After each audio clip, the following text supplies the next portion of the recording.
ಸನ್ಮಾನ್ಯ ಉಪಮುಖ್ಯಮಂತ್ರಿ ಶ್ರೀ ಡಿ.ಕೆ. ಶಿವಕುಮಾರ್ ಅವರಿಗೆ ಜನ್ಮದಿನದ ಹಾರ್ದಿಕ ಶುಭಾಶಯಗಳು. ಕೆ. ಶಿವಕುಮಾರ್ ಜನಸೇವೆಯಲ್ಲಿ ನಿಸ್ಸೀಮ ನಾಯಕ.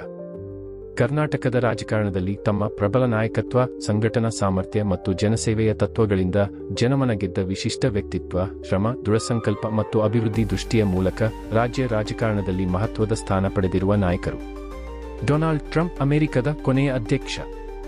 2027ಕ್ಕೆ ಭಾರತವೇ ವಿಶ್ವದ ಮಹಾಶಕ್ತಿ. ಜ್ಯೋತಿಷಿ ರೀನಾ ಶರ್ಮಾ ಅವರ ಸ್ಫೋಟಕ ಭವಿಷ್ಯ ಈಗ ವೈರಲ್. ಬೆಂಗಳೂರು ಮೇ 14 ಇಂಧನ ಉಳಿತಾಯ ಮತ್ತು ಆರ್ಥಿಕ ಮಿತವ್ಯಯದ ಭಾಗವಾಗಿ ಮನೆಯಿಂದಲೇ ಕೆಲಸ. ನರೇಂದ್ರ ಮೋದಿ ಅವರ ಸಲಹೆಗೆ ಬೆಂಗಳೂರು ನಗರದಿಂದ ಮಿಶ್ರ ಪ್ರತಿಕ್ರಿಯೆ ವ್ಯಕ್ತವಾಗಿದೆ. ಈ ಸೂಚನೆಗೆ ಪ್ರತಿಕ್ರಿಯೆಯಾಗಿ ಬೆಂಗಳೂರು ಮೂಲದ ಹಲವು ಐಟಿ, ಬಿಟಿ ಕಂಪನಿಗಳು ಉದ್ಯೋಗಿಗಳಿಗೆ ಮತ್ತೆ ಮನೆಯಿಂದಲೇ ಕೆಲಸ ನೀಡುವ ಯೋಜನೆಗಳನ್ನು ಗಂಭೀರವಾಗಿ ಪರಿಗಣಿಸುತ್ತಿವೆ. ಭಾರತದ ಸುಪ್ರೀಂ ಕೋರ್ಟ್ ನಟ ದರ್ಶನ ಅವರ ಜಾಮೀನು ಅರ್ಜಿಯನ್ನು ಇಂದು ತಿರಸ್ಕರಿಸಿದೆ.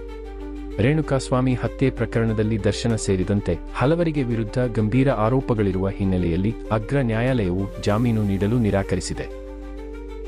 Like, comment and subscribe.